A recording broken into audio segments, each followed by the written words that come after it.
आज हम सप्ताह 13 के कक्षा 3 के विषय गणित के कुछ सवाल कर रहे हैं जो कि ओलंपियाड प्रश्न बैंक से कक्षा 3 से लिए गए हैं। प्रश्न क्रमांक इस प्रकार हैं। प्रश्न क्रमांक 8, प्रश्न क्रमांक 14 है, 161 है प्रश्न क्रमांक 167 है और एक प्रश्न क्रमांक 168 है। प्रश्न क्रमांक 8 जो कि इस प्रकार है, संख्या दी हुई है 200, संख्या दी हुई है 200, 190, 180 और फिर ये डॉट डॉट डॉट खाली जगह है। इसी क्रम की अगली संख्या है, मतलब इस खाली स्थान पर, खाली जगह पर इस क्रम की कौन सी संख्या आएगी, यह हमें बताना है। 200 है, 190, 180 है। यदि बच्चा आसानी समझता है तो ये 170 आ रही है इसमें, नहीं तो इसको और आसानी से समझाया जा सकता है कि देखिए यहां पर उल्टा क्रम हो रहा है। जैसे हम गिनती गिने, पहले 10 लिखा हुआ है, फिर 9 लिखा हुआ है, फिर 8 लिखा हुआ है, इसके बाद कौन सी संख्या आएगी, तो आसानी से समझ आ रहा है कि 7 आएगा इसके बाद। तो इसी प्रकार यहां पर एक एक नंबर कम हो रहा है, तो ऐसे ही यहां पर 10 नंबर कम हो रहे हैं। 100 में से 10 कम हो रहा है, 190 आ रहा है। 190 में से 10 कम हो रहा है, 180 आ रहा है। तो 180 में से 10 कम होंगे तो 170 आएंगे। तो यहां पर हमारा 170 आंसर सही होगा।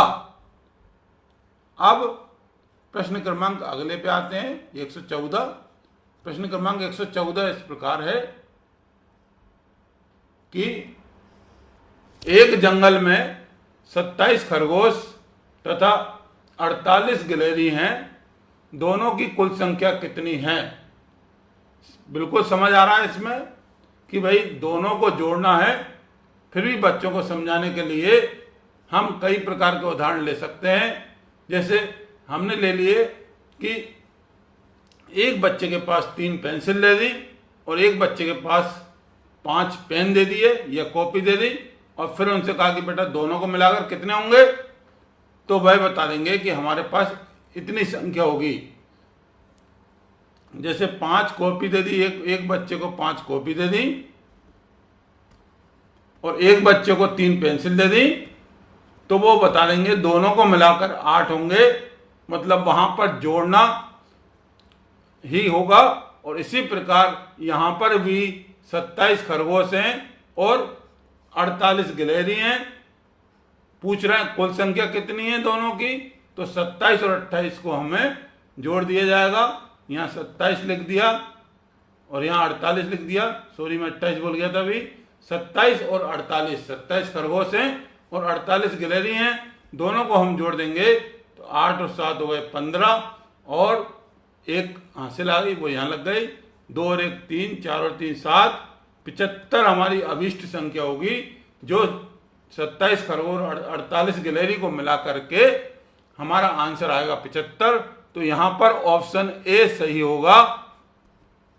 इसके बाद अगला प्रश्न आता है, 161 प्रश्न क्रमांक है। यह इस प्रकार है कि 100 ग्राम के कितने बांटों का वजन मिलकर लिखा हुआ है। यहां मेरे से गलती से हो गया था, मैं इसमें डंडा लगा देता हूं, मिलाकर हो जाएगा। ये देखिए, मिलाकर 500 ग्राम होगा।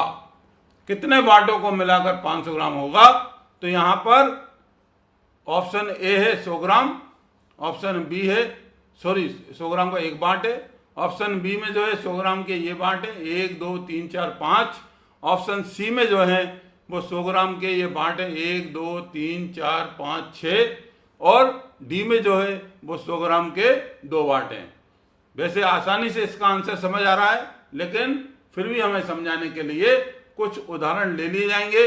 यदि किसी के पास 100 ग्राम के बांट हैं तो वो ले लीजिए, अन्यथा 100 ग्राम के कुछ बांट बना लीजिए।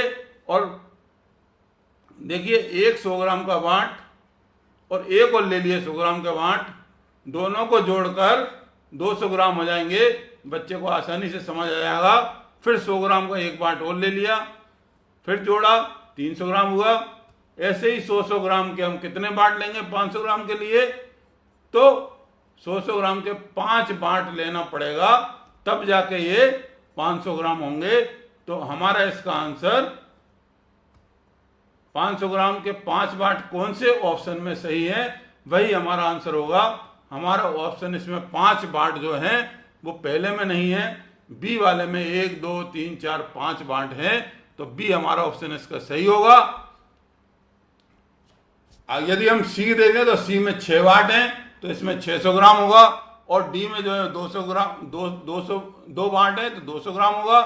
तो इसी प्रकार हमारा आंसर इसमें बी आंसर सही होगा। इसके बाद हम आते हैं प्रश्न क्रमांक 167, और एक 168 है, वो भी इसी से रिलेटेड है। प्रश्न क्रमांक 167 जो है वह इस प्रकार है कि नीचे अक्टूबर 2023 का कैलेंडर दिया गया है। कैलेंडर को ध्यान से देखना है और नीचे जो प्रश्न दिए हुए हैं उनके आंसर देना है। 2023 का कैलेंडर ये रहा, अक्टूबर माह का ये लिखा हुआ है। ऊपर लिखे हुए हैं दिन, रविवार, सोमवार, मंगलवार, बुधवार, गुरुवार और शुक्रवार और शनिवार, 7 दिन लिखे हुए हैं। और नीचे ये तारीख दी हुई है कि रविवार को 1 तारीख है, सोमवार को 2 तारीख है, मंगलवार को 3 तारीख है, बुधवार को 4 तारीख है, गुरुवार को 5 तारीख है, शुक्रवार को 6 तारीख है और शनिवार को 7 तारीख है। इसी प्रकार फिर रविवार को 8 9 10 ऐसे चला आ रहा है। फिर ये 15 रविवार पड़ रहा है, 16 सोमवार पड़ रहा है, ये इस प्रकार चल रहे हैं। 20 तारीख फिर शुक्रवार है, 21 तारीख शनिवार है, तो ऐसे ही चलेंगे। आखिरी में 31 तारीख आएगी जो मंगलवार है। तो ये हम आसानी से इस कैलेंडर को देखेंगे और फिर इसके नीचे जो आंसर दिए हैं उसको आसानी से पढ़ करके ऊपर और इनके आंसर देंगे। अब देखिए प्रश्न क्या है। प्रश्न हमारा यह है पहला कि अक्टूबर 2023 के पहले रविवार की कौन सी तारीख थी। अब अक्टूबर का कैलेंडर ये है और इसमें पहला रविवार कहाँ पड़ रहा है, पहला रविवार ये यहीं से शुरू है कैलेंडर। तो पहला रविवार की कौन सी तारीख होगी, 1। तो पहले रविवार को 1 अक्टूबर होगा, तारीख कौन सी होगी, 1। तो हमारा ऑप्शन जो है वो 1 सही होगा। ये हम आसानी से कैलेंडर देख करके बता सकते हैं। अब अगला क्वेश्चन है 168, वह इस प्रकार है कि अक्टूबर 2023 की 8 तारीख को कौन सा दिन होगा। अक्टूबर 2023 का कैलेंडर है, 8 तारीख है। 8 तारीख देख लो हमारी कहाँ लिखी हुई है, ये 8 तारीख है। तो 8 को हमारा ये रविवार दिन आ रहा है। 8 को कौन सा दिन आ रहा है, रविवार। यदि यही 15 पूछा होता तो हमारा रविवार आता, 18 पूछ लेते तो 18 को हमारा बुधवार आ रहा है। अक्टूबर 2023 की 18 तारीख को कौन सा दिन आएगा, बुधवार। ऐसे और भी क्वेश्चन हम बना सकते हैं और उनके आंसर पूछ सकते हैं, लेकिन हमें अभी सिर्फ और सिर्फ ये पूछा गया है कि अक्टूबर 2023 की 8 तारीख को कौन सा दिन होगा। तो अक्टूबर 2023 को जो 8 तारीख है वह रविवार का दिन है उसमें, तो हम इसका ऑप्शन रविवार सही लगाएंगे। इस तरीके से हमारे ये इस वीडियो में जो 5 क्वेश्चन है, 5 के आंसर हो गए हैं। आप आसानी से इसको समझ सकते हैं और किसी प्रकार की कोई दिक्कत है तो आप कमेंट बॉक्स में लिख सकते हैं। और आप मेरे इस वीडियो को सब्सक्राइब कर सकते हैं। आगे और अच्छे अच्छे वीडियो देखने के लिए प्लीज़ यदि हो सके तो आप इसको सब्सक्राइब करें। आपको लगता है कि हाँ हमें अच्छे वीडियो मिल रहे हैं तो आप अवश्य करिएगा, अन्यथा देखते रहिएगा मेरा ये जो भी वीडियो डालता हूँ उसको। धन्यवाद, जय हिंद।